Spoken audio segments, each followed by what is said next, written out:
remember the French when there was onion, they wouldn't accept our onions, and they were all left on the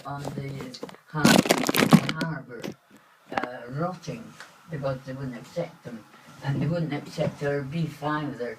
You know, when but Tony Blair was in charge at that time when we got BSE, and I think that's why in the ground, I think they buried the cattle that were diseased, and now this is where I have to test potatoes, and the only potatoes that seem to suit me are the Mars Pipers, and I was just thinking I should have asked her to get me some, but even they don't always pass, and they put that much pesticide on.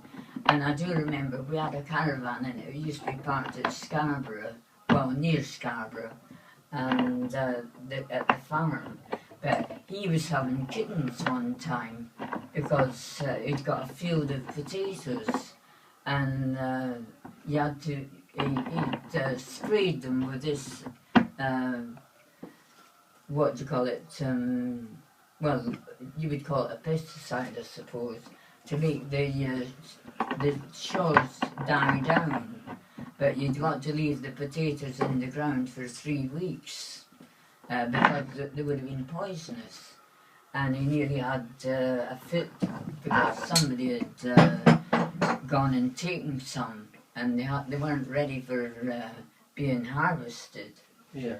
And so I remember all things like that, you know, that just crop up in ordinary life. But I've got my memory, as I've been saying just recently, I haven't got a brain, I've got a computer. And anything that crops up that's its stick goes into this computer, and I just need to be back in that place, and I've got all the information. Yeah. And also the other thing, like when I was an electrician, I used to do the aircraft. I was an electrician on the aircraft, and I did the Hurricanes and the Albacores and the Swordfish. That's the one with the torpedo in the bottom that sunk not the Bill Brano, but that famous ship at the end of the war, 1945. And here's a snag on it, and